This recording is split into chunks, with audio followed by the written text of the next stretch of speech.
Le lancement officiel par le FONAREV d'identification des victimes des conflits et crimes contre la paix et la sécurité de l'humanité s'est tenu à Matadi jeudi 20 février dans un contexte particulier en présence du gouverneur Grace Nkwanga Maswangi Bilolo. À l'Edia Hotel, le Fonds national de réparation des victimes, au travers sa directrice générale adjointe Emmanuela Nzandi, a réitéré sa ferme détermination à réparer les dégâts causés par différentes atrocités au Congo central pendant 52 jours d'identification à passer dans la province. La présence des autorités provinciales, des chefs religieux et coutumiers, des représentants des différentes organisations non gouvernementales et des victimes témoignent un engagement collectif.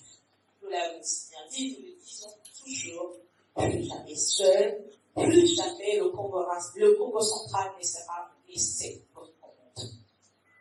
Les cris de détresse des victimes ont été entendus.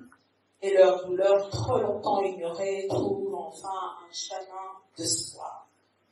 Le FONAREV est déterminé, structuré, mobilisé pour concrétiser cet espoir, mettre en place tous les mécanismes nécessaires à la réparation. Chères victimes, vous le savez, vous êtes la priorité du FONAREV, vous êtes placés au centre de toute l'action du FONAREV. Aidez-nous à ce que les victimes qui vont être identifiées et qui vont recevoir les réparations soient réellement des vraies victimes.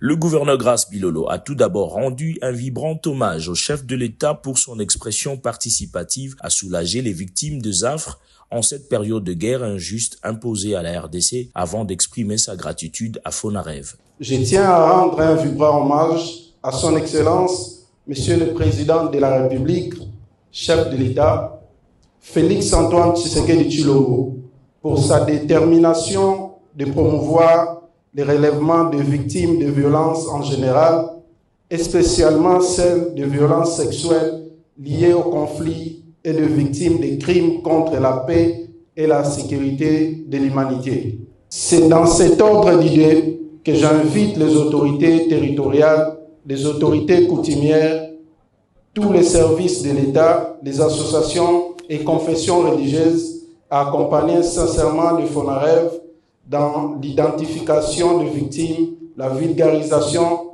des mécanismes de réparation. Il ne me reste plus qu'à souhaiter bon succès au FONAREV dans la province du Congo central. Devant le chef de l'exécutif provincial, le vice-gouverneur et plusieurs personnalités de la province ainsi que les sensibilisateurs de FONAREV, deux victimes de crimes, adeptes de Bundudia Congo, du défunt leader Némona Ntsemi, par illustration, ont fait des témoignages poignants décrivant leurs atrocités subies à cause desquelles ils ont été déclarés inaptes pour certains et pour d'autres avec les traces des violences sur leur physique.